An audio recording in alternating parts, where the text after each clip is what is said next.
we got some ReZero content, of course, because ReZero Season 3 Part 2 is coming back. By the time this video is uploaded, the episode's probably up, but you know how it goes. Twitch and Patreon for early access. This is called ReZero Season 3's Remaining Mysteries. And bro, if you haven't watched this guy's channel, genuinely, I think one of the most underrated like content creators for not just like ReZero, but for anime. Like, check out, this is the Forbidden Appa Theory guy. This is the stars, the constellation guy. This guy is so sweaty in the way that he views ReZero without being a source material reader, being anime only, blows my mind. Is the sheer volume of conversation. Wait. Go back. Here we go. A lot of the appeal of watching ReZero as part of a community is the sheer volume. He also calls it ReZero, which may be the accurate way to say it. I don't know. Of conversation it generates. And what drives a lot of this conversation is that the series prefers to present its world building and much of its narrative as a series of mysteries and resolutions rather than exposition or clear action. New characters, historical events, and supernatural concepts are frequently introduced to us in the audience in a way that isn't just incomplete, but noticeably incomplete, deliberately stoking our curiosity about what information is. Yeah, like how this shit was so full of mysteries, and the moment that you start to get a little bit of answers, you realize that the answers opened up 2 extra mysteries. It's crazy how rich this story is. Obviously missing. We have questions and look forward to the answers, and as Why? questions. Speak and dress like this. Cause he's a zesty clown. I think that the nature of how he talks changed after meeting Hector, right? I think the whole dress, the aesthetics, the clown persona, I think is because of what happened with him and Hector.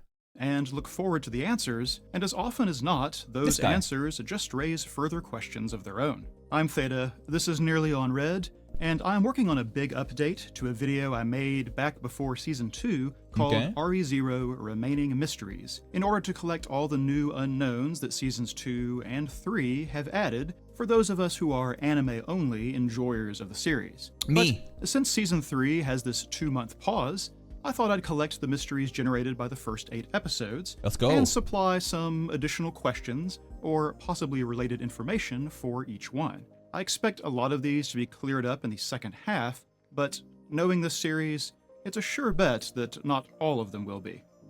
Yeah, if anything, we'll get hit with even more fucked up questions. This is a great way to kind of like do like a recap of going into part 2, because it was only 8 episodes, but you know how ReZero is. There's so many things that it's you literally need a notepad of all different key points, and if you're not on top of your game, you can't theory craft. You can't really follow the story in the level of sweatiness that like someone like me wants to do. Divided this into 4 sections: cultists, candidates, miscellaneous, and then a section called Plants and Payoffs that is not exactly mysteries, but information or situations planted in the story that we are expecting to see pay off in the remaining episodes. That helps this video work as something of a refresher as we gear up for the series to resume. For this video, I am not including things from the Season 3 shorts, though I will do so for the eventual big updated video. Some community members heroically always check out the break time episodes. They add so much extra information. Remember what happened with Al and his mystery of being an isekai character like Subaru, which should have already been addressed in the anime if it was faithful to the source material, but they didn't. And they did it in a fucking break time episode that no one really watches, and that just everybody was malding. Provided a legal means for us to enjoy English subtitles for Kadokawa's hosted videos. And though they want to remain anonymous, they gave me permission to share them with you. Cool. You will find links to the 8 so far in the video description, but they will only work so long as they remain hosted on the publisher's YouTube page. Again, this is for the anime-only version of the ReZero story. ReZero, I don't read baby. source material for anything I discuss on this channel, which is handy because it means I can't accidentally spoil you. So, please. That's the best part. Oh my god. Trying to find content creators to react to who are anime only friendly it's just heavenly. Just like Annie News, man. Please be kind and do no spoiling or hinting or correcting with source information in the comments. Nah. The monkeys don't even watch this part.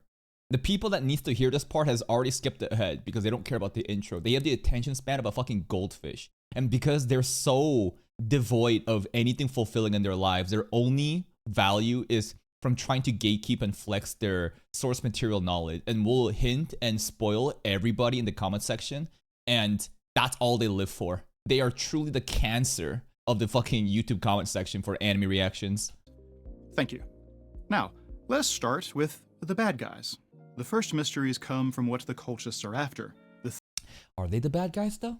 Or are we the bad guys? No, at this point, I think it's very obvious that the cults, listen, like good and bad, justice is, you know, set by the winners in history, but I feel like the cultists, bro, what they've done, they're clearly the bad guys. Thing that precipitates the crisis in the city.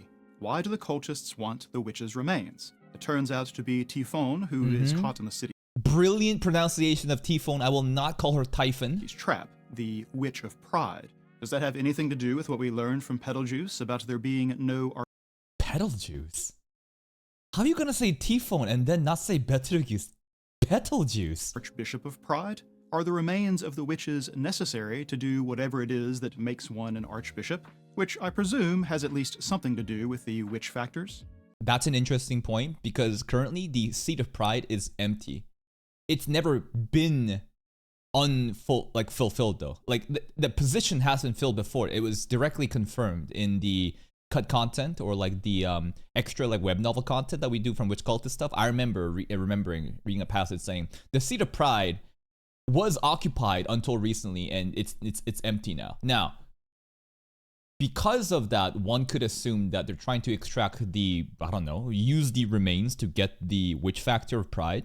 Is that what Pandora's thinking? And why do I say Pandora? Because she is the leader of the witch cult right now, right? I mean, looking at season 2, you saw Regulus obeying orders even though he was crashing out for a bit. It does feel like Pandora is the one that is the one in charge, if not very high up there, right? So what does she want? Well, she wants to open the gate, but that's just one of her goals, right? In season 2, we saw her trying to manipulate baby Amelia into trying to open the gate. Who the fuck knows where that gate goes to? A lot of crazy theories about how it's like a portal to a different dimension, like a different world. Some people are saying, is this the gate, the seal that like is, you know, for Satala? No, because Satala's seal is in some sort of like desert area, very east of Lugunica. So this area, it's different. Anyways, there's also that gate, the seal. It's also interesting because that area apparently is not like this world at all. And if you remember the basketball in Amelia's room in season 2 in the flashback, it's just like, what the fuck is a basketball doing here? A lot of crazy theories going on there. Anyways, let's go back to the focus. The focus is Typhon's remains most likely is important to extract the witch factor of Pride, I'm gonna guess. But that's another thing too. If the position of Pride was occupied in the past, and Typhon's remains has been there since like, what, 400 years ago, why the fuck would they need it now? If it's been confirmed that an Archbishop of Pride has existed in the past, but right now they don't, and they're going for the remains just for the witch factor, does that make sense to you? Not really. Maybe witch factors are not unique, and witch factors can just disappear, and you can create more witch factors off the remains as well, right? Probably you can do something like that. Ark Survival 2 says not to be that guy, but when is the next Ben 10 stream? You are now going to be banned because there's one rule in the chat: to not ask questions like that. Goodbye, tourist. Jesus fucking Christ, have some manners. They also add other demands for the artificial spirit and the Tome of Wisdom. Again, why do they want these things? Right. The artificial spirit, who is confirmed to be Biko at this point, right? There's a lot of crazy theories about, oh my god, are they talking about Project Omega, which is, you know, Echidna and, you know, basically one of the Meyer bodies, right? The pink lolly, the Ryuzus. But they need, don't stop the wedding, right? Don't stop the wedding and bring me the artificial spirit. Biko. Why? I don't know. Maybe I'm tunnel visioning, trying to think that all three goals, all three demands lead to one single purpose, but there may be multiple purposes. The tome, we might presume, has something to do with their own gospels, which we were told by Roz are actually defective versions of the tomes he and Betty possess, That's which right. in turn are only copies of Echidona's true tome, her Authority of Greed. The cultists receive instructions in their gospels just as Roz received in his own, so Right, there's like 3-tier system, right? The original Holy Grail is the it's the Authority of Greed, right? Echidna, that is the Tomb of Wisdom. Then there is 2 copies which are near perfect copies of it, which they call like a grimoire, which is not like a popularized term. So they all just loosely call it gospel. Biko and Roswell have the grimoires. And then the third tier, right? The shittiest version is just the rest of the gospels, which are just garbage. So a link there does seem plausible, but why do they want the artificial spirit, which turns out to be Betty? Or Because their knowledge is that Biko is the one in possession of the grimoire in the past. They don't really know what happened in season 2 with, you know, the book burning and just being thrown away and shit like that, right? But I'm assuming it's because it leads to the grimoire rather than what they need for Biko specifically. Or I suppose we might also ask why Ekidona wanted an artificial spirit. What exactly is it that Betty's existence accomplishes? Maybe there's something crazy going on, but I thought that she's just she just loves exploring. She just loves researching. She's put Betty in the fucking mansion for 400 years just for giggles, just as a prank. He's like, oh, what's gonna happen? Let's see if she can make her own decision. Ekidona is responsible for creating both of these extra things that the cultists want. So is that enough of an answer? They want them because a witch created them? Or do they have some specific end in mind? Additionally, how do the cultists know there's a Tome of Wisdom brought into the city? Pandora, most likely, right? No one besides Oto knew he had it, and if they're asking for it, they don't know where it is. So they learned about its presence through some other means than contact. Otto is Pandora. One of the stupidest theory is Otto is Pandora. Otto is the one that is secretly saved Roswell's grimoire and is now in the process of repairing it, right? Otto is Pandora. Fuck it. Yep. Likewise, how do they know Betty is an artificial spirit? It's possible their gospels are the answer to both questions, Yep. as the gospels themselves are quite the mystery. They weren't part of the original demands, so perhaps something like updated instructions might be all there is to Patch this notes extra coming out? mystery. What is actually written in Roz's tome is the mystery Oto is pursuing directly, and the reason he brought it to the city. And he had a pretty good excuse, right? The excuse of, what the fuck do you have this right now is, oh, you never know if Roswell plans something really, really, really ahead, right? Even though he's saying, I'm gonna be peaceful now and I won't fuck with you guys anymore, there could be a set of instructions that is really like backloaded way into the future, right? And that's what we're trying to confirm. It's a decent explanation, but like, yeah, I don't know. This guy's pretty sus, bro. Is there some kind of scheme set up long in advance, awaiting some future trigger or conditions? Maybe. And while Oto was trying to get it restored, does that mean just the legibility, or does it also mean the functionality? I have no clue, bro, right? Because it's just like a fucking book, and the instructions come, and it's burnt. So are we just like trying to restore the papers? Okay, but there's no way. Like I could see like an artisan, like dwarf, you know, master craftsman be able to restore the papers, but the functionality ain't no fucking way, right? That's some magic shit that no one could ever do. I would assume the former, for who in this world can restore the things the witches make, but would the cultist be interested in a tome that doesn't actually work? I don't think they're aware of this point, right? I think there's a disconnect of information of like from the beginning, they're calling Biko most likely because she has one of the Tome of Wisdom, but they don't really know what happened in the mansion of it being burnt out, right? So I think that's what's going. Now, it could be clear ReZero misdirection where this is a very simple way of thinking. It's nothing to do that. But the most intuitive guess right now is they want Biko because she has a Tome of Wisdom. They don't know it's burnt, but that's what's happening. And that's it. And the Tome of Wisdom, they just want that shit. There's also a kind of oddity to their obedience to the Gospel's prescriptions. We see at the end of the clash between Sirius and Regulus that they were crashing out, but they will always listen to the orders of the Gospel. When it's time for them to carry out their next order, they immediately, even casually, drop everything else they were doing during the so-called free period. But surely these orders involve all of them. Why then do they attack one another, as these two were doing, or threaten each other with death, as when... Because they just don't get along at all, right? Every one of them seems... Well, not every one of them, but clearly Sirius and Regulus, they fucking hate each other, which is also really funny if you think about it, because Sirius, if we assume that she is anti... fuck, what's her name? Fuck, it's been such a long time. Amelia's quote-unquote mom, right? The aunt, the... what's her name? Anybody? Fortuna, that's right. If we assume that Sirius is Fortuna, and the fact that Regulus pulled up with the position of number 76, I think it's the 76 for this waifu slot, to be saved for Fortuna. It's also funny now of how much he like lashes out at her and has beef with her because he wanted to make her his wife back in that season 2 flashback that we saw. When Regulus suggests blowing away Coppola's tower with her in it, wouldn't actually killing each other endanger the next step? Additionally, at one point, the Gospels were fixed on Emilia herself, the ordeal that Betelgeuse was trying to carry out, but now there's no contradiction when one tries to kill her while another tries to marry her. It would seem they are unified when specifically instructed to do so, and are otherwise a group of capricious individuals. So now let's talk about specific cultists.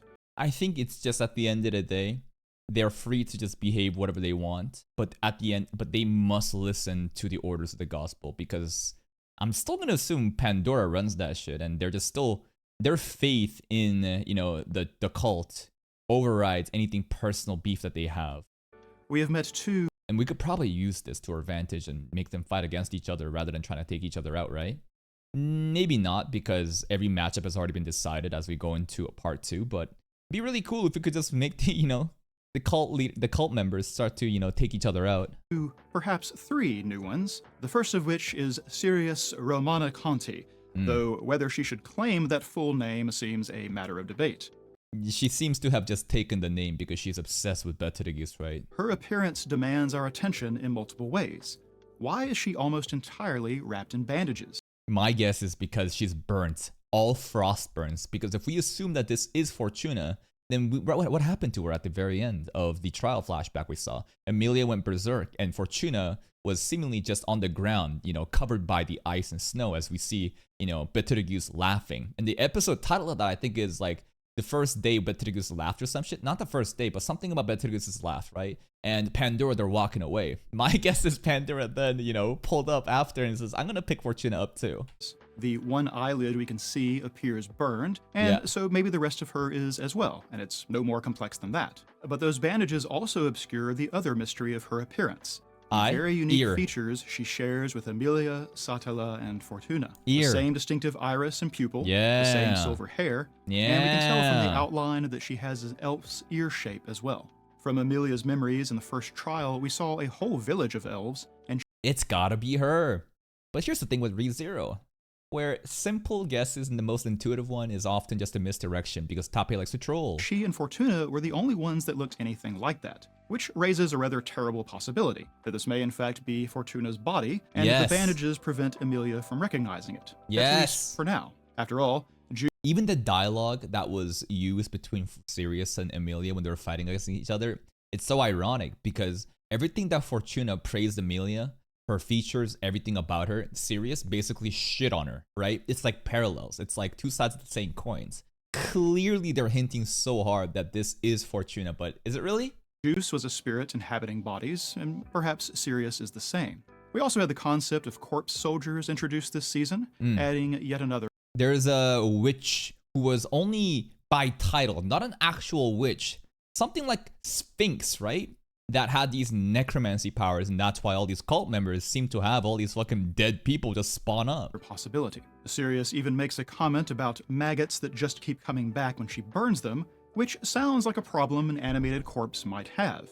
However, Sirius has longer hair than Fortuna did at the time of her death. What we do know, at least, is that Sirius absolutely hates Emilia, likely because of Juice's obsession with her leading up to the ordeal, and this inspires the tirade of insults against Emilia's looks. That's right. Again, this is the really ironic part because everything that Sirius shits on her for, Fortuna praises her. Despite being looks that she herself possesses. Does this mean instead that Sirius looks like Emilia because she wanted to resemble the girl her crush was preoccupied with? Or does she just look like that for another reason and hates the resemblance? I think it's the latter. There's no way Sirius dyed her hair and stuff like that. No. The ear alone is plenty enough. Unless you're gonna say that the ear also is just a fucking add-on, like she's cosplaying as a fucking half-elf. No way. And if she is burned under there, is that why? A self-inflicted disfigurement to look... Not self-inflicted. I think it's gotta be the ice burns, the frost burns. Different from the hated Emilia? Or is it instead something to do with Betelgeuse, who, if you recall, was burned himself in his final moments? She does have that whole sympathetic link thing going on with her authority, after all. Now for our other new face, Capella Amarada Lagunica Chan-sama, who apparently wants the cuteness implied by Chan with the respect implied by Sama. The first mystery is simply her name. Not the honorifics, but the Lagunica part. Is she actually the royal that Wilhelm remembers existed over 50 years prior? That's the troll part, because her features too. Lagunica Royal is distinguished by blonde hair, red eye, and a fang, which Felt has, by the way. That's why Felt is the lost princess that was kidnapped a long time ago. And also, and you know, I feel like Capella definitely could be. But here's a interesting thing with Capella. Nobody really knows about her base form.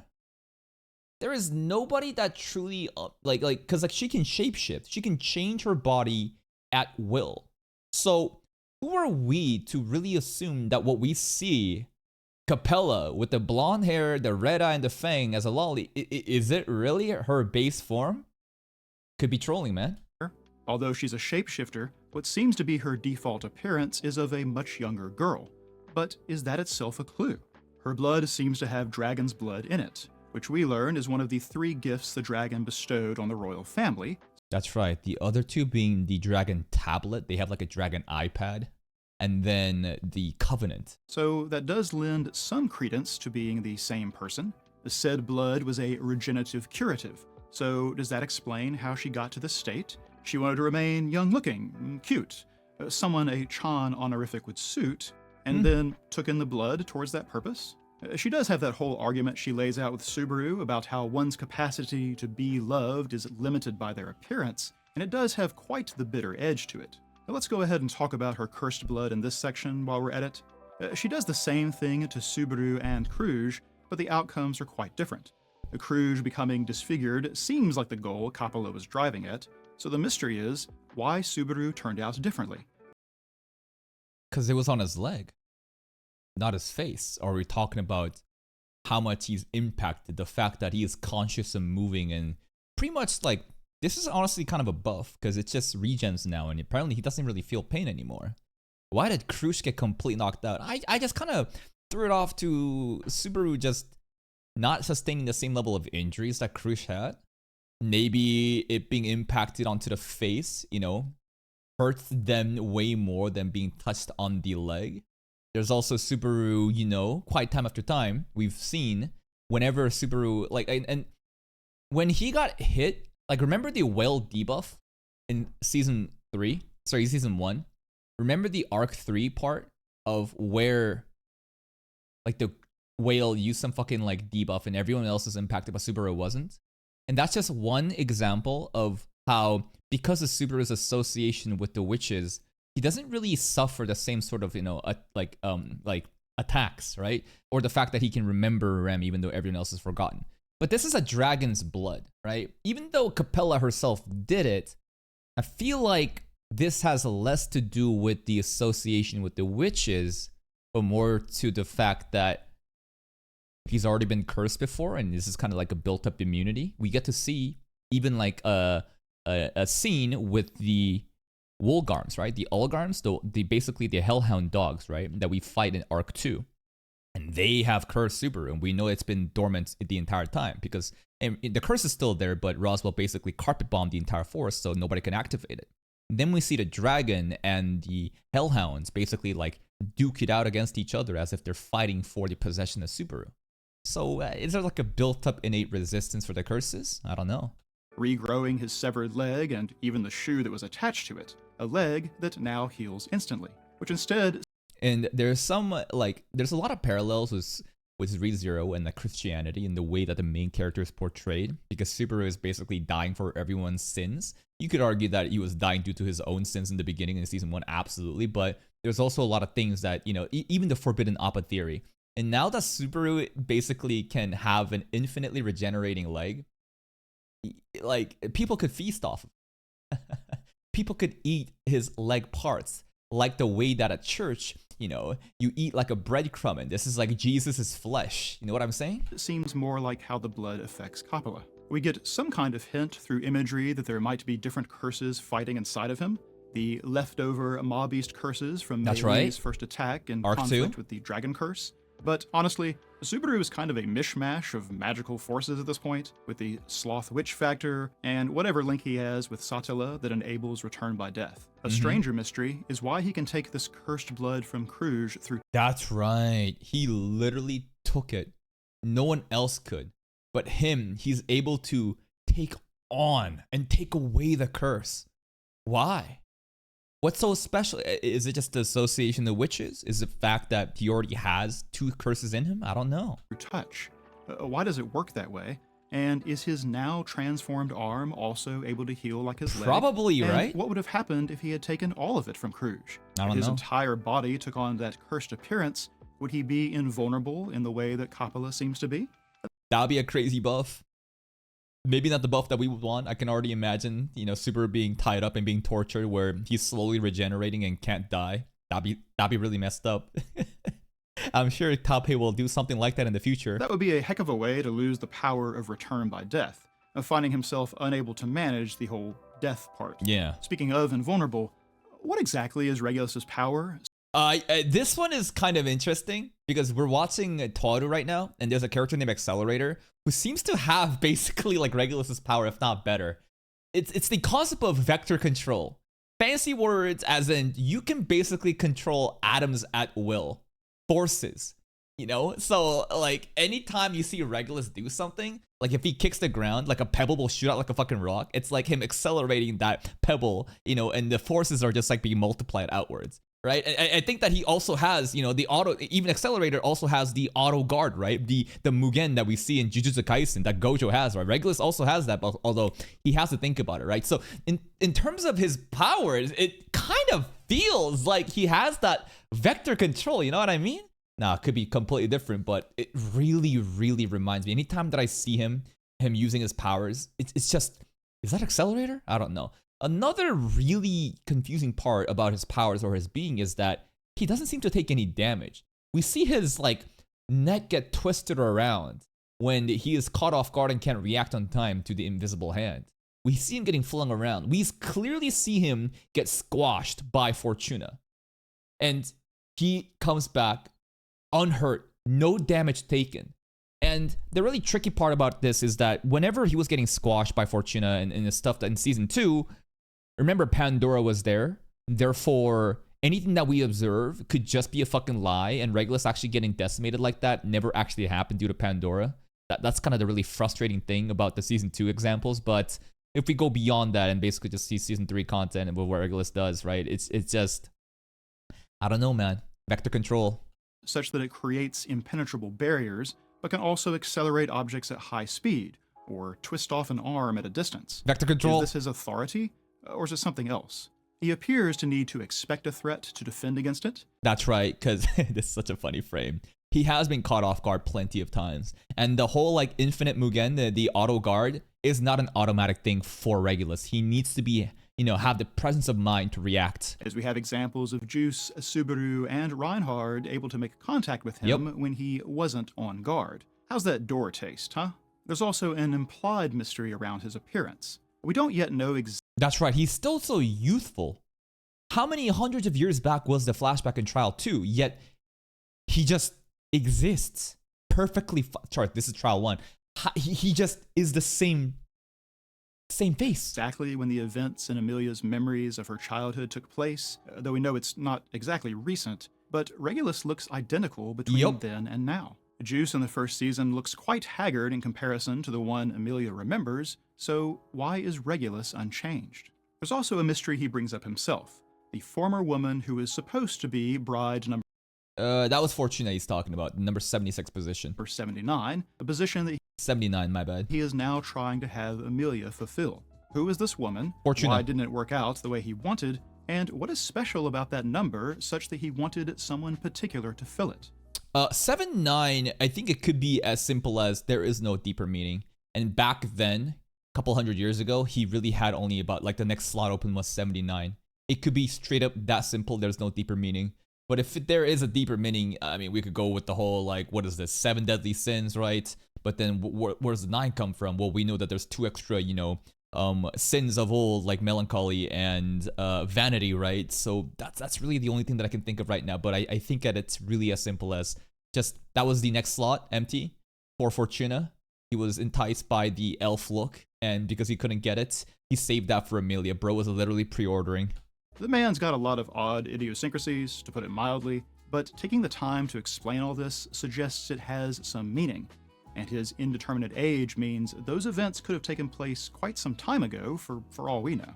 Finally, we get reacquainted with Lai Batan Kaitos, Archbishop of Gluttony, the one who ate Rem's name and memories, and so became the enemy of Subaru and Rem shippers alike. But who Subaru actually meets is Roy Alfardo, Archbishop of Gluttony. And this is the really cool part, right? Where Nearly on Red, they distinguish this how their last names relate to the constellations that points towards the three big witch fiends, right? Baten Kaitos being the whale, Alfard being the Hydra, I think, or was it the Great Rabbit? I don't know. Which implies that could there be a third sibling that we haven't seen yet? I mean, the cover pictures and the posters, there's only 2 siblings. Maybe it could be something so troll that the third one is just at home and not here. Why do they have different last names? I don't know, man. Different dads, same moms? I don't know, man. Is it a Garfield scenario? Lai is also here. He is who Otto runs into. But are these separate people? How the fuck did Otto survive that, bro? He says that like the guards saved him. I don't buy that shit. The fact that Otto survived, you know, the encounter with Lai and basically said like, oh yo, the Kiritaka guard forces, they saved me. Kind of convenient, huh? Pretty convenient excuse. All right, be right back. I gotta take a piss. 1 second.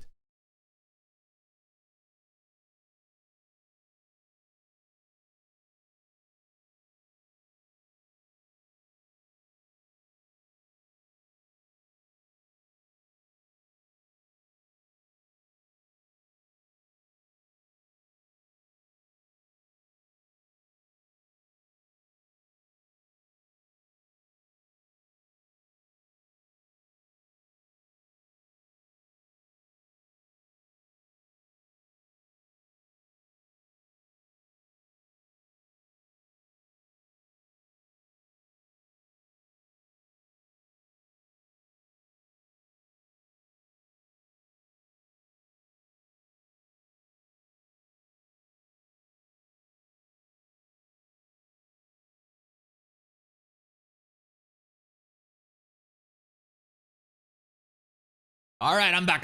Let's go. Sharing the mantle of Archbishop of Gluttony?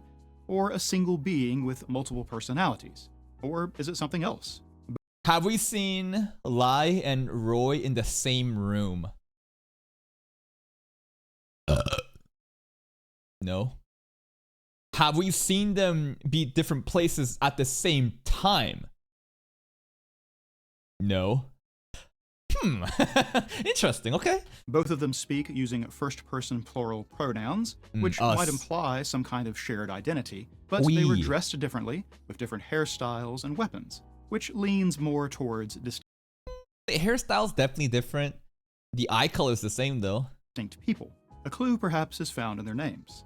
Baton Kaitos is a star name, just Whale. like Sirius and Whale. Capella and Regulus. Cetus. And it's specifically a star in the Cetus constellation. Whale. That is the whale. And White Lai whale. Baton Kaitos is the one who demonstrated the same power as the white whale when making the world forget that Rem exists.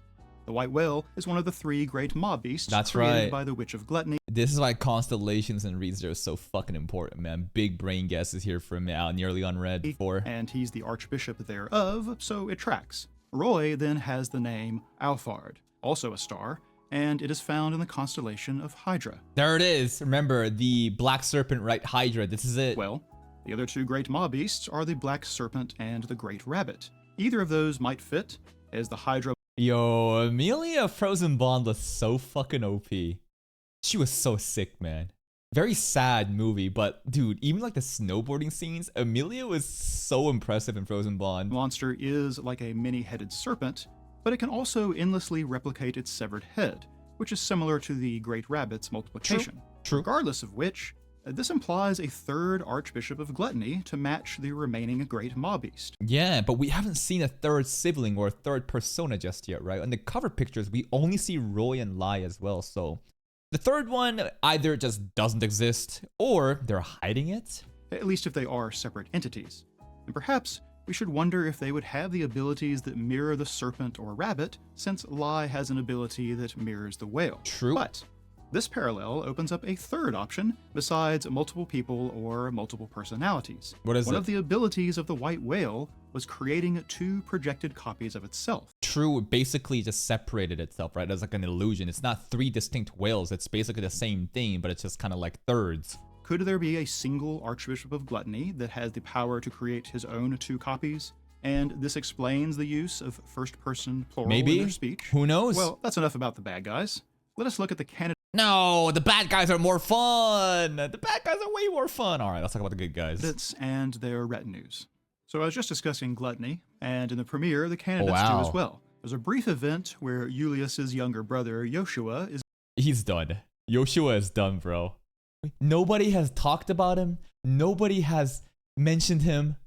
And he is the one carrying a letter. And remember, in the story of ReZero, anytime a letter is involved, something bad happens.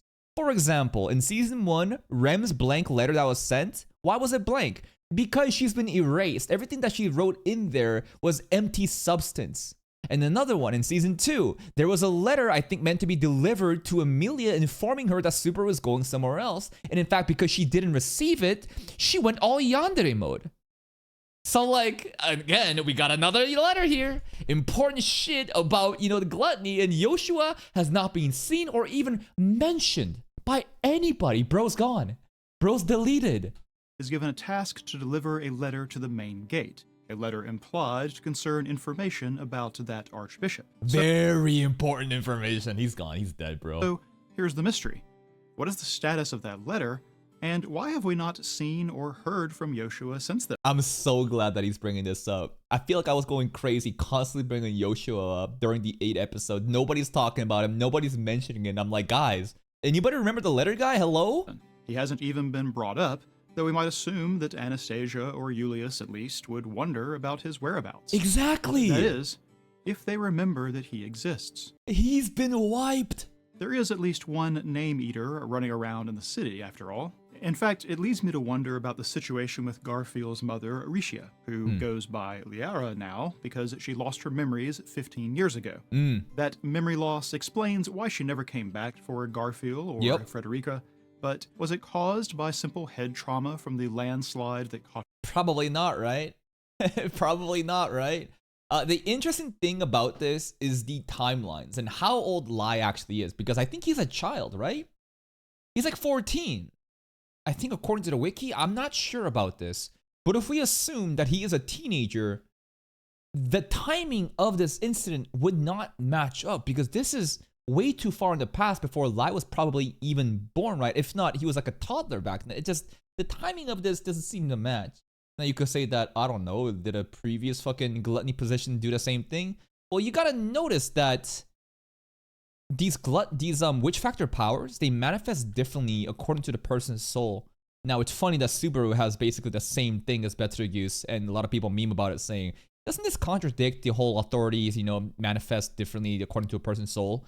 Well, people are saying that, well, Sloth is just so lazy. The authority itself is so fucking lazy that it just becomes the same one. Her carriage, or something else.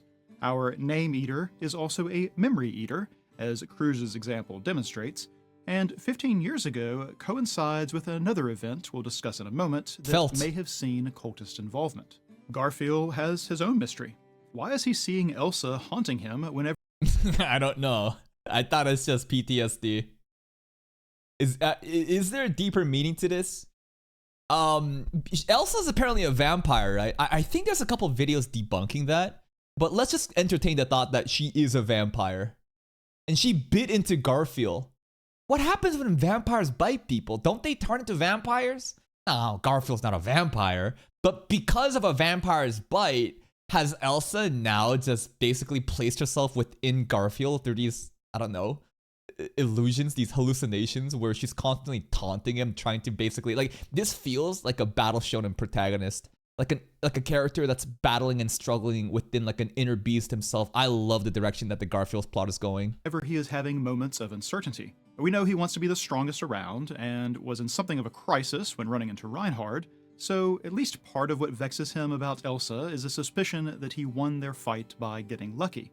It was her momentary distraction of melee and danger that let him Nah, luck is when preparation meets opportunity. This is not blind luck. Garfield will work for this. He earned this luck. get the drop on her, but is a little self-doubt enough to explain her very convincing appearances in his vision? Or is the nature of their final encounter part of the story? Elsa turns out to be a vampire, which is why Yeah, let's go with the vampire plot. she comes back from things like being shattered from Betty's magic. That's also crazy that there's so much fan service here. A shattered Elsa statue. But look how much fan service there is here. But at one point in her fight with Garfield, this regeneration turns off.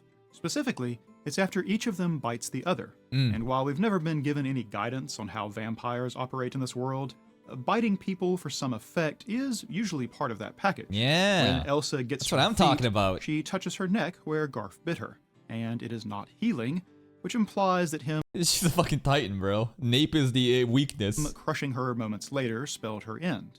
But why did the regeneration stop? Simply I think that Annie News touched upon this, right? About how she doesn't have infinite regeneration, right? Isn't it not confirmed that she is not an immortal being, but there is basically, she's got a lot of HP bars, but that pretty much was the end of the line. used it so much that it became exhausted? Or did Garf biting her or her biting him affect the power in some way? I feel like she wanted to meet her end there. She gave up. I think it's very, I don't know if it's like a heavily debated topic, but I think she gave up. I think that she realized that this is the end. You know, I even got like an actual injury on my nape that is not healing anymore, and she's like, maybe this is the end for me. The nape though was also very cool in the way that she went out because it was foreshadowed in a break time episode. Remember, the break time, the shorts are so fucking important, man. The break time stuff had Mady talk about how Elsa needs to be careful about the injury on her neck. And also, that's another thing, the source material. I'm not sure if this is web novel versus light novel, because the web novel, some of the stuff is just not canon. The light novel is canon. It's just all over the place. A lot of people are saying web novels actually canon just a draft, but Elsa didn't die just like that, right? She came back as a fucking zombie, just like crawling on the floor, and then the backdraft of opening that secret corridor, right? That's what kind of killed her at the end. It does zoom in to show the bite wound on Garf while Elsa is pondering her situation, after all. Is some part of Elsa actually in Garfield now? Due to I don't this know. exchange I'm of down, bro. bites, thus explaining the convincing hallucinations? I'm just so happy. I don't care why. I'm just so happy that Elsa's still here because she's one of my favorite designs. She's just the fan service character, bro, and she's so sick. And I was so sad when she quote unquote died in season 2, and then when she started to haunt Garfield. Oh my god, so fucking peak. I do have one gripe with season 3 Elsa is the fact that the design is terrible. Her face is so babyfied. Why did they make Elsa look like a fucking child in her face, bro? Like season 2, season 1 design was perfect already. She just looks like a chubby face now. Why did they do that? All of the other instances of characters seeing something that isn't there in the series have been due to magical influence. So is that what is happening here as well? Returning to Anastasia, it seems likely she gathered I think that she planned this. She knew ahead of time that Pristella would be under attack. How? I have no clue. Maybe she has a very expansive networking informants, right? She knew ahead of time that she was going to get fucked up in Pristella, and she called upon all the other royal candidates to help fight back, and also potentially maybe even take out a couple selection, because at the end of the day, this is a war. This is selection war, right? What better opportunity than to, you know, utilize the situations to get rid of your competition?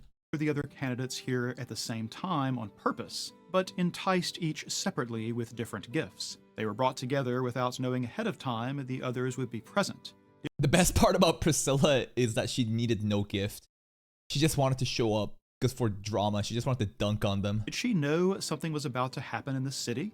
That's what I'm Was thinking. Marshalling allies to get ahead of it? That's what I'm thinking. And how would she know that? And crucially, what else does How would she know that is a very interesting part? Maybe she has a gospel bro. Nah, probably not. I think that it just has to do with her information network. I don't think that's too ridiculous of a guess. she know? There's a moment when Subaru admits to her that Betty is the artificial spirit the cultists are after, and he comments that hiding that information now would only benefit their enemies.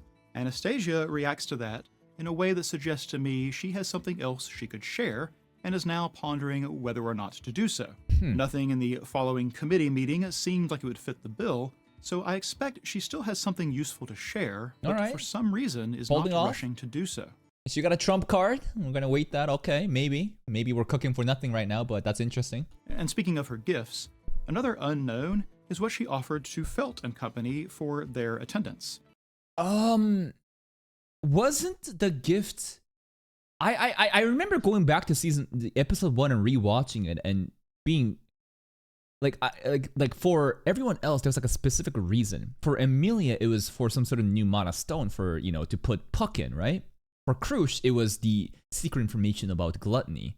For Priscilla, she just showed up to start causing drama and crash out. But for Felt, I remember a dialogue that was mentioned about how Felt just wanted to see a change of pace. I rewatched that over and over, and due to shitty Crunchyroll subtitles, maybe we're missing something, but I distinctly remember how Felt said, I don't even showing up here and seeing a different scenery and something different is a gift to me, is what I vaguely remember. It was the catalyst for Emilia and information about gluttony for Kruj, but what does she give or intend to give to the Felt and Reinhard team? She mentions in front of all of them that she invited them there and she wants to offer each of them a gift they'll like, but the conversation only covers what Kruj is there for. Anastasia is also acting as head of the city. Go back to the episode 1 and tell me if I'm wrong, but I remember Felt saying something like it's just a change in scenery, something different, right? A mix-up is already enough for me, but that could be just a excuse to cover up what the real one is. By the end, in accordance with Kiritaka's request. So, what has happened to him since we last saw? He's dead. Cut content. It's confirmed. Him and the rest of the Council of 10 is dead. And why? Al. It's not confirmed right now, but there's only one person that is acting suspicious behind the scenes that would be perfect candidate to kill the Pristilla 10. Why? Because the Pristilla 10 could have been taken as hostages and tortured to reveal the secrets of Tifon's remains. If you think of somebody shady from our side, because the incentive right now is if you kill the Pristilla 10, it benefits us. But that's such a fucked up way of doing it. And I can only imagine Al as the one that did this. And another really insane thing about this is the fact that Al did this shit way early on. In the light novel, apparently even before the flooding happened, he killed them off, right? Al is the one that killed them off before the flooding even happened, I think, in the light novel. I could be wrong about this, but I remember... Who was it? Was it Asaratha? Was it Annie News? Was it Echidna? Was it Jake? I don't fucking know. I just consume so many of, cut content stuff. I'm at a loss for words of where I heard this, but I distinctly remember that the person that killed the Pristilla 10 did this shit before the flooding happened. Saw him and his guards prepare to fight Sirius. It is not like the series is squeamish about showing corpses, so it seems reasonable to withhold judgment on his fate for now.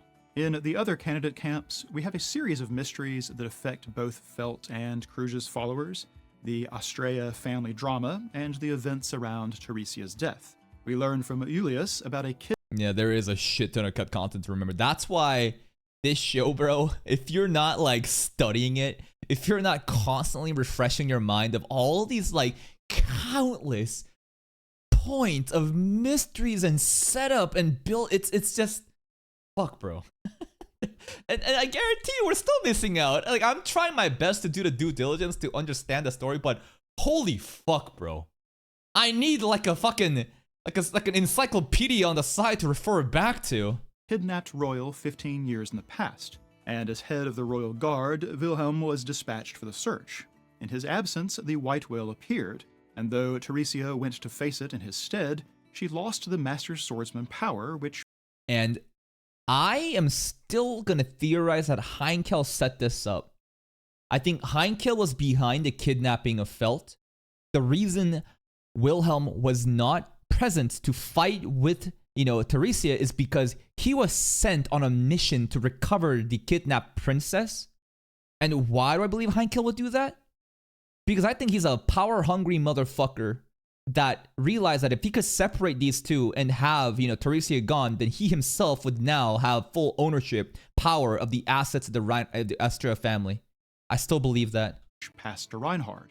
As a result, Teresia died, and Wilhelm blamed Reinhard in his grief, though Wilhelm now believes he is the one at fault, having deliberately sidelined Teresia since she didn't love the sword, and thus believing the Master Swordsman power sought a vessel that would actually use it.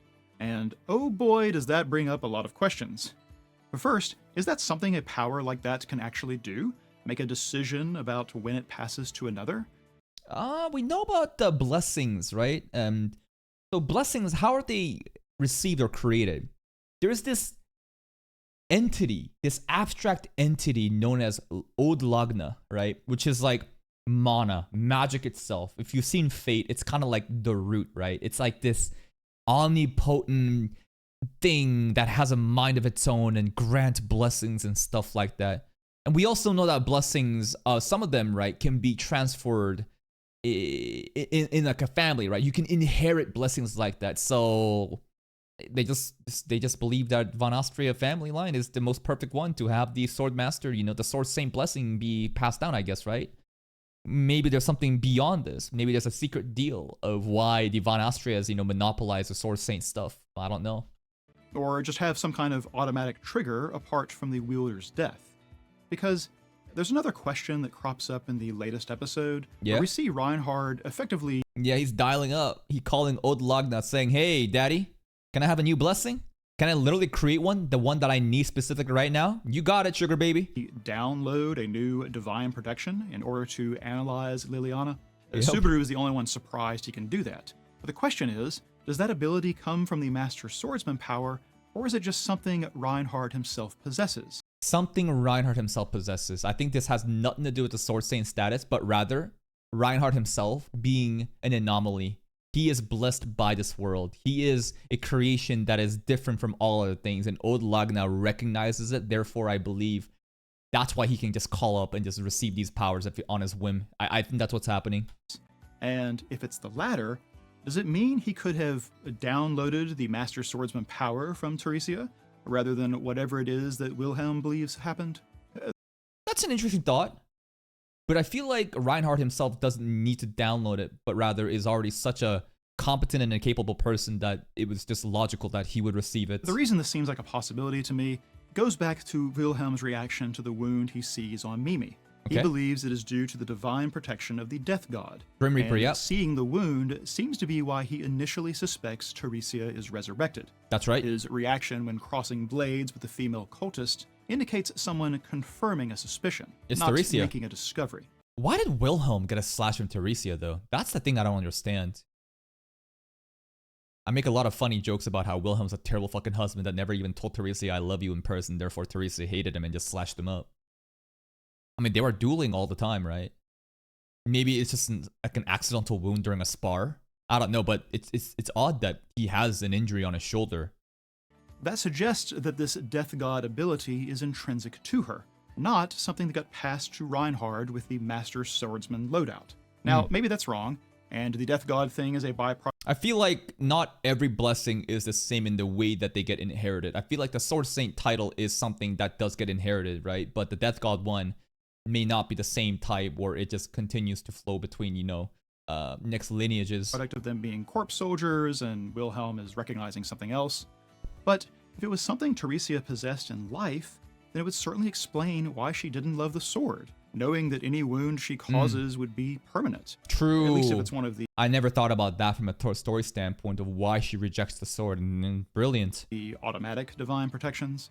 Certainly that would go even further to explain why Wilhelm becoming strong enough to sideline her was taken as a romantic gesture.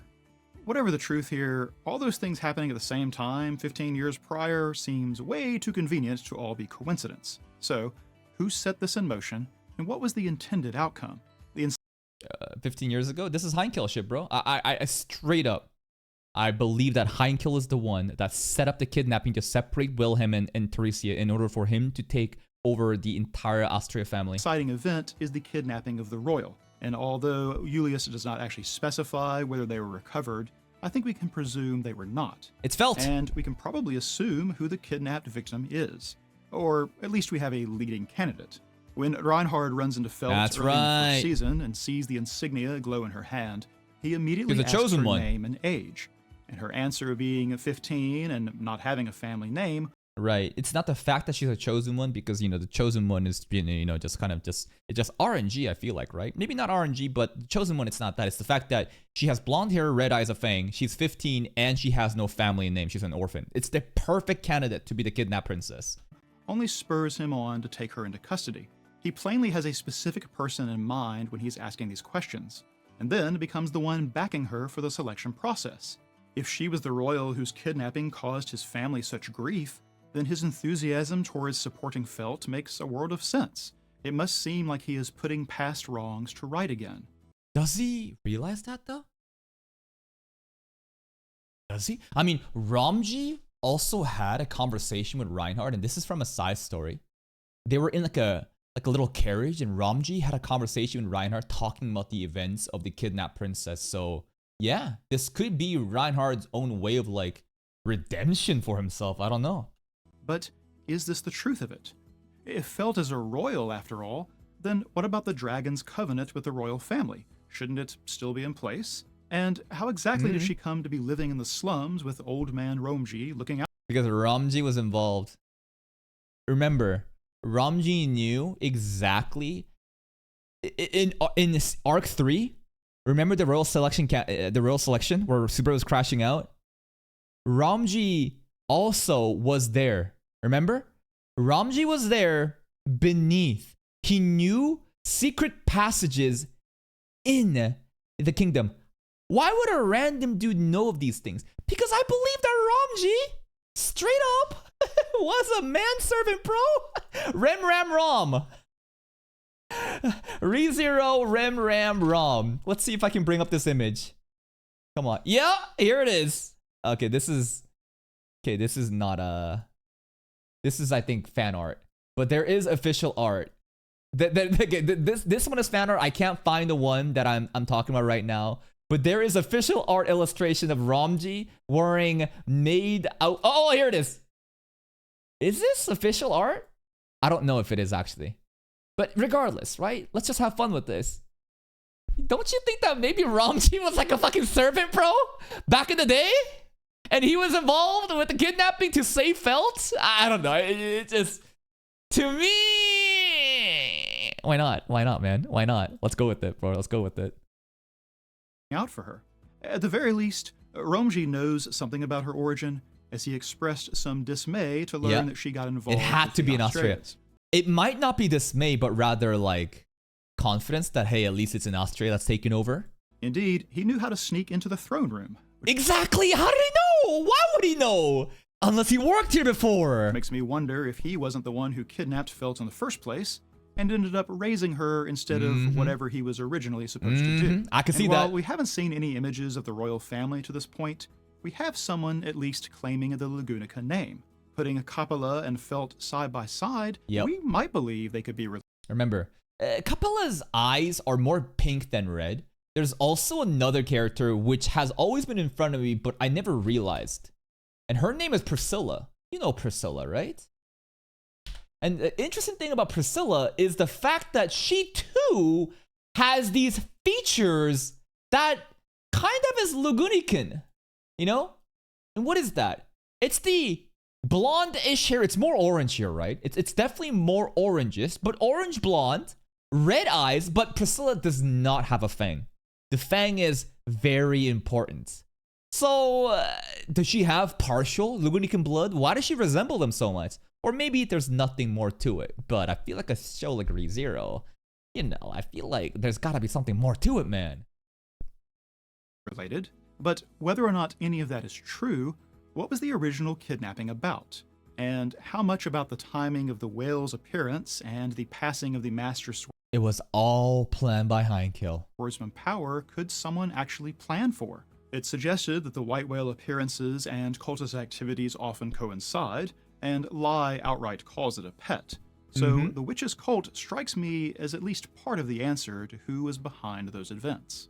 Finally, there is Al. who is trying to keep a low profile. I gotta go to the bathroom for this one, bro. I gotta take another piss. This is a fucking hour-long recording session already. Stuff with Al is gonna be sweaty. Be right back.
And I'm back. I'm back. But managing to be the most suspicious person around. Restricting this only to things that have come up in the 3rd season still raises a ton of questions. How does he know that Typhon is the witch trapped by the city? That's right. And here's the thing. The fact that he knew Typhon was the one, he said, so it was Typhon, huh? He made that remark. How would he know that? I don't know. A lot of people think that Al is Subaru from a different timeline. Al, I believe, that's also why he killed the Pristilla 10 before the flooding happened. Why does the order of events matter? Because after the flooding happened, the demands were made, about, the witch's remains, right? Well, yeah, right? It was a witch's remains were mentioned. But the fact that Al killed the Pristilla 10 before that happened, because he already had the intel here confirming that, so it was Typhon that was drowned here, right? I think that kind of proves that this dude killed the Pristilla 10. When that information is unknown to Anastasia and her merchants network, and even Betty didn't know that a witch was trapped here at all. How does he know not to give your name to Gluttony? And in fact, how did he know to give that warning, as at that point they had not learned Gluttony was among the archbishops present? 'Cause he knows all, bro. This dude is just going on side quests. He says that he's gonna go to Priscilla and help her out. No, he's always around doing some shady shit. And also, he's the one that flooded the city. Right after he gives that advice, he bows out of fighting alongside the others by claiming he must go look for his princess. But when we catch up, yeah, he did not go to the princess, bro. He was found killing cult members and fucking flooding the gates. To him, he is actually fighting cultists. Where is he, and why the deception? Where is he, I think also matters, because right over here, you see a wheelbarrow. You see this? This looks to me the thing that you would turn to lift the gate to fucking flood the city, man. It almost seems like he's deliberately avoiding. One second, audio issues. And we're back. Letting anyone see him fight, and we only join him after the fact. So what is it about his fighting style or ability that is so noteworthy? I think he has a witch factor, bro. I want to say that he has the witch factor of pride, but I don't know, probably not. I think that he definitely has an authority, though. That is a pretty decent reason for why he doesn't want to show off his powers. It's also why the scent of the witch reeks from him. This is cut content, but Rem, in the episode that we visited Priscilla for the first time and Priscilla kicked us out because we tried to lick her feet, Rem makes the comment that I smell the scent of the witch so thick from behind him. I think that it emanates from the helmet. The fact that they made a distinction about the helmet, about it's from the back of his head or something, I think this is it. And I think that Al also, right, this helmet, I think is the thing that was... So basically, in the past, in Wallachia, there was a meteor, whatever, that was hyping up another witch. That was not the Witch of Envy. And because of that, the cult got so angry because this is heresy to them. It's only Witch of Envy that they worship. They sent Regulus over there to decimate the city. In that city, also, had a fighter who Regulus killed, whose name is Kurgan. Kurgan is the guy that has the 6 arms, 8 arms, the multi-arm guy, right, that we see. That is the dude that Regulus fought and killed back in that backstory. Now, Al, I think, when he was leaving, was gifted this helmet. I think. Was he gifted? Regardless of how he got it, I just feel like this is the thing, because Rem says it reeks of the witch's miasma. I don't know. I'm just making this shit up. I don't know. His advice to Kurgan is not alive. He's dead, but back in a different form, just like Teresia. Subaru before giving the speech revolves a lot around not putting oneself into a visible position for others to rely on. That's right. Everything that Al was doing reminds me of a Subaru from a darker timeline where he failed. Rather than succeeding and having the power to redo things over and over again, the heroic delusions or the heroic reverie that Al mentions, I feel like is just painful self-experiences, and that he's trying to warn Subaru that you don't have to do this, bro. You can just fucking leave. He also has the mindset of sacrifice everything, but, you know, save only one thing. That's what Roswell's entire mindset was, right? Al, Subaru from a different timeline, like a failed Subaru, is a very, very obvious guess at this point, but knowing the story ReZero, that's probably not the case, and it's just a misdirection, and he's someone else entirely. And a lot of it sounds like the voice of experience, making his past even more intriguingly mysterious. He also really does not want to go up against the cult, and is dismayed when Priscilla wants to join the joint assault. His comments before the speech, that the cult has never lost and so never even thinks about losing, likewise seem like the voice of experience, which probably explains his reluctance. But what exactly happened to him to explain these reactions? Pairing that with his knowledge of witches and archbishops practically screams at us that Al had some protracted entanglement with them in the past. Yep. But what? And when? I don't know. And when is a different interesting question too, because he's roughly 40 years right now, right? Late 30s or 40s. He was apparently isekai'd here, and he spawned in Wallachia at the age of roughly 18. So over those 22 years, are we supposed to believe that he tried to just live out these heroic delusions but failed and is now saying this shit? I want to believe that he's from a different timeline entirely, bro. Like, like some Steins Gate shit. He's just a different dude that crossed the fucking 1% barrier divergence and is trying to warn Subaru of all the things that could go wrong. The one-armed guy who hides his face and doesn't want to be called by his star name of That's right. Aldebaran was already an enigma. And Aldebaran, constellation-wise, there's some lore there of how it follows Pleiades. Pleiades being Subaru.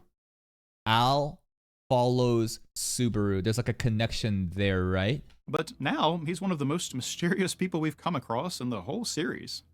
Now we'll look at a few other mysteries that don't quite sort into the other categories. The first is, who opened the floodgates? Al. It was determined to be 100% Al. There's no one else. We even saw a scene with him and by some sort of turning wheel thing, which I could only imagine being the device to open the gates. Capitalist tower that opened, while she was instead at the government building in the center. Moreover, the flood was brief, causing little risk to citizens. And remember, the flood was brief and it only helped us. If you think about what the flood accomplished, it only helped us. Al bailed us out with the flood. But disrupting the fight with the cultists, meaning the action was a net positive for Team Good Guys. I've put this first because our mysterious Al seems like the prime suspect. Yeah. And maybe the answer to where he was when tangling with the cultists. It's not confirmed though, so it's a mystery for the moment, and it may be the kind of thing that isn't actually spelled out directly at all. I feel like at this point though, like this is one of the things that it is pretty much obvious, right? Rather than it being a misdirection, like who else could have been, bro? There's literally nobody fucking else. We could guess it's Yoshua. We could guess it's Yoshua, bro. During the confusion of the floodwaters, a Subaru will strap Kruge to the transformed dragon, and they'll both catch a ride to escape from Coppola. Fun fact, the dragon here, I think, has to be Garfield's adoptive dad. The dude that you see at the bottom right over here. Why? Because the eye colors match. The eye colors match. The dragon was also very subservient and didn't want to fight against the other dudes, right? When Subaru and Cruz showed up, right? And it was trying to help us out. And we also know that the father was stationed at that tower, right? Before Capella showed up. So I think Capella turned him into a dragon. Subaru falls off, but Cruz is later retrieved by her people. So, what happened to the dragon? Presumably, it was one of the people in the building transformed by Dragon's a dad. power, and so who? Dad. There's an additional question here, which is possibly the answer, but what happened? Yes! He just knows, bro. Thank God. Oh, thank God. Yeah, it's him, bro. The eye color also matches. Happened to Rishia's husband, who I guess is sort of Garfield's stepdad. He was supposed to be in that government building, which is the whole reason Garfield was heading there with Mimi when they ran into the corpse soldiers. We will see Rishia and her 2 children in the shelters later, so what has become of him? Speaking of dragons, well, real dragons, we learned that the dragon's blood that Subaru is infected with was one of the boons granted to the royal family from the dragon. That's right, the 3 treasures, right? The blood, the covenant, and the dragon tablet, dragon iPad. Dragon Volcanica they had a covenant with. It was one of 3 gifts, and so the immediate question is, what are the other 2? I just mentioned the it. Dragonstone seems like a decent candidate for this is the tablet. Dragonstone tablet, this is it. one of them. And this kind of tells you prophecies. This is the thing that told the people of Lugunica that, hey, you should have these rocks handed out. And if it goes shiny in the middle, then pick them as a ruler of the candidate. Rather than, thinking about meritocracy and building out, like competent leaders' choices. Let's just give these rocks to random people, and if it glows, then pick them. That's what this is, right? From among the things that we know about, but we should now expect to learn what the full set is at some point. Liliana's description of the dragon's blood sounds like it is specifically meant to help restore a nation after a great war or a great calamity, so perhaps the other gifts are of a similar nature. Finally, we learned about Hoshin of the Wilderness. The blood is supposed to do that regenerated stuff. The dragon tablet is supposed to be some sort of prophecy and just future telling, right? And the covenant is the promise that the dragon will protect you when you are in danger. A historical figure from 400 years ago, when basically everything important in the story actually happened. He helped found Kararagi and build Paristira. That's right, this is the guy from the past. He lived during the pre-calamity ages, before 400 years ago, right? And was a... Okay, what kind of Japanese person has red hair? Hoshin of the Wilderness is a ginger. Do we need to worry about that? It's just anime hair colors, right? I think I remember talking about, like, why does this dude look anything but Japanese? I don't know. And it's plain to Subaru that he was a fellow summon from Japan. This is a prime example of what I talked about in the introduction. New information. Maybe he's just a gaijin who just loves Japanese culture so much and primarily was in Osaka. That's why everything is Kansai dialect and has that whole aesthetics. That raises rather than answers questions. As he was known for his innovative creativity and advanced ideas, it sounds like Hoshin got to experience the version of an isekai where knowledge of a more modern technology and science enables one to wow those in the new world who are technologically behind. Yep. And Bro basically introduced capitalism economy to Kararagi. Imagine we have Hoshin to thank for things like the massage chair, exactly. And the presence of burgers. The burgers. But the question those details raise is where exactly in Earth's timeline did Hoshin originate? Earth timeline. Like World War II era, post World War II, just a couple of years, I don't know. And here's the thing, right? Just because Hoshin was pulled up 400 years ago, here's the interesting thing. What if Hoshin of the Wilderness is actually a character that exists into the future? Meaning, in Subaru's timeline, right? Right? He's age of 18. But maybe Hoshin of Wilderness gets born when Subaru would turn, let's say, 30 in that timeline. You know what I'm saying right now? So despite the fact that he was planted in the past, what if this is a character pulled from the future? There's always some interesting thing that you can work with, stuff like that, right? Just getting all these, these ideas because of Steins Gate recently of, just never think that, everything's consistent. What about future characters coming into the past and stuff? As it's clearly not from 400 years ago Japan. Is it possible that Subaru understands and is understood by everyone not because of some kind of magical translation, because of Hoshin? But because they're actually speaking Japanese, I don't know about introduced by fellow isekai victims in centuries past? never really thought about that too much. You know, the language, DLC package was just there from the beginning, but we do know that Anastasia and them, they literally speak the Kansai dialect. So, yeah, maybe. In fact, who else in the historical events we have seen or heard about might also be from Japan? The witches have names that come from a random assortment of Earth mythologies, to say. And another thing is the fact that these names are based on constellations, but the constellations does not exist in the ReZero world, right?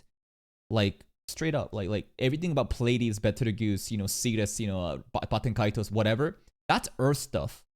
That doesn't exist in this world, yet they have that knowledge. Say nothing of the notion of 7 deadly sins. So is it possible that these are also imports from Earth, brought over by people summoned to this world's past? I don't know. There's almost a dizzying number of what-ifs that crop up once you start tugging on the thread of this idea. Yep. Unfortunately, it's an endless tug, bro. I don't think we're likely to get many answers on that front in this season, but introducing the idea of a past isekai figure might have some payoff in the second half.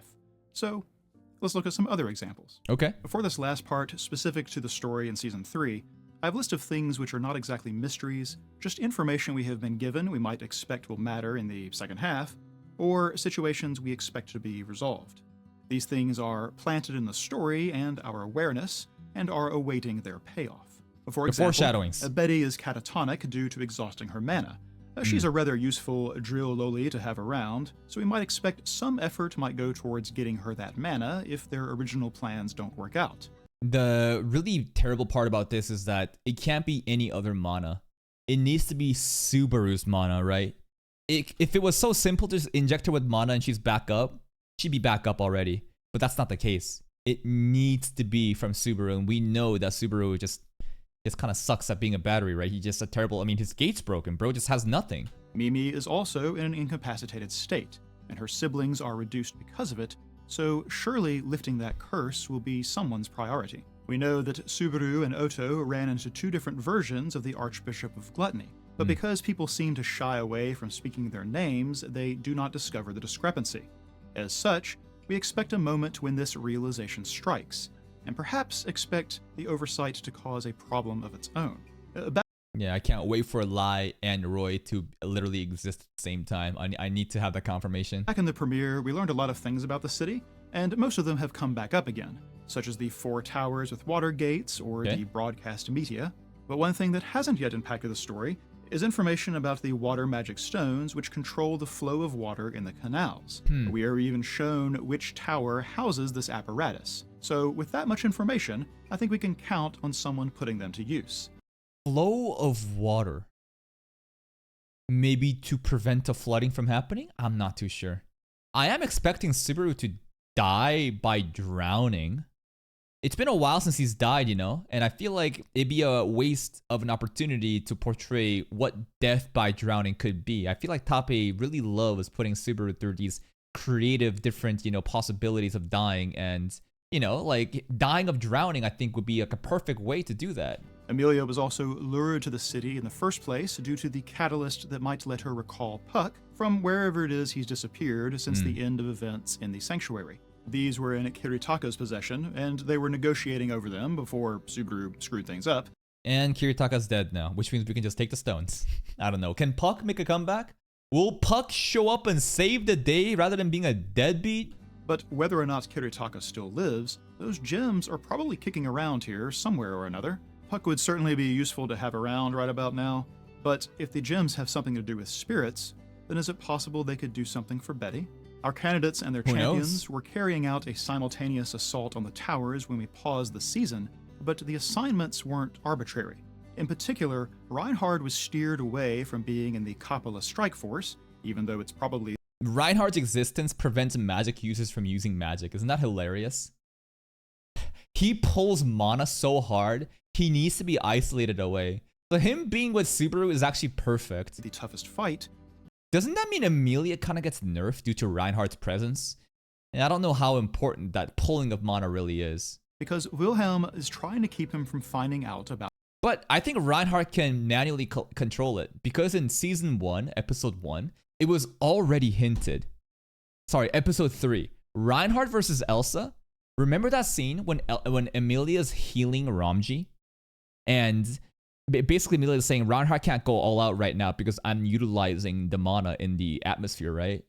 So the fact that Emilia could heal and that Reinhardt was manually not, just like collecting all the shit, it proves that he can just control when to go on and off. About Teresia. That seems like the kind of well-meaning gesture that could backfire, so let's remember that not all the divisions were based on maximum efficacy. Along those same lines, Julius appears to be headed to assault Gluttony with Ricardo just because of being the last two who were assigned. But if Joshua really has been forgotten due to Gluttony's actions, then having Julius be in that strike force might be an unforeseen complication. Maybe. There are also some rogue elements aside from the cultists or those who were in the strategy meeting. Felt and her posse are roaming around to some end, and they at least might be a surprise aid to one group or another. We'll see. But Heinkel has also slipped. That's right, this mushroom fucking idiot, bro. I see a bot, like, I don't know what the hell happened here, but Heinkel's free thanks to these dumbass fucking mushroom head. His bonds and now moves freely in the city. He's afraid of the cultists. You know Heinkel's gonna crash out and do something bad that's gonna just hinder us. It'd be really cool though if Heinkel actually helps out. If his selfish desires, actually manifest into something productive, into actually helping us out some way, that'd be cool. But isn't above a little treachery, so he is really an X factor in the coming conflict. So too is this last planted information. The Coppola can shapeshift to look like other people. She may pose as one of the candidates or their champions to undermine the plan. And if that wasn't enough, remember that Pandora can basically do that shit too, bro. Pandora can basically change too, right? And here's another thing that's really trippy. You don't really know what Capella's base form looks like. You're just assuming that the blonde girl with the pink eye lolly form is the base Capella form. Is it? I don't know. What if she changed into that one and decided this is gonna be my quote-unquote base form? But it's entirely possible that this has already happened and we simply haven't learned of the deception. Knowing Yeah, we have a rat and they all have the intel now. Who knows? that possibility exists, but not whether it has been utilized, makes for a really interesting thing to keep in mind when rewatching the first half of this season. And that is all for this collection of Otto is Capella. Otto is Pandora. I don't know. mysteries and unresolved situations from the first half of Season 3. The series resumes this week, and we'll start to get at least some of these answers. We'll be continuing our synchronized watch and discussion streams over on Twitch, and I'll continue making little videos to synthesize our conversations around each episode. Great video, yes. I will see you soon. Thank you so much for this video. Nearly on Red, they deserve way more. They deserve way more attention, man. The unfortunate thing is that in terms of the game of YouTube, right? Like, they were really big with just like the ReZero stuff, right? These videos go crazy, man. I love it. The Forbidden Appa theory, crazy shit. But he's trying to cover a lot of the, the weekly stuff, which, hardly goes noticed. And it's really hard to, be that variety, content creator, right? I think this is the smart way though, right? Rather than just focusing on one thing and then dying with that trend, to diversify your content and try to cover weekly shit, I think is great. But this guy needs way more attention. Please go check out Nearly on Red's video. Here's a link. Go click to them, like the video, share it, go watch their other videos if you want, and I'll see you guys next time.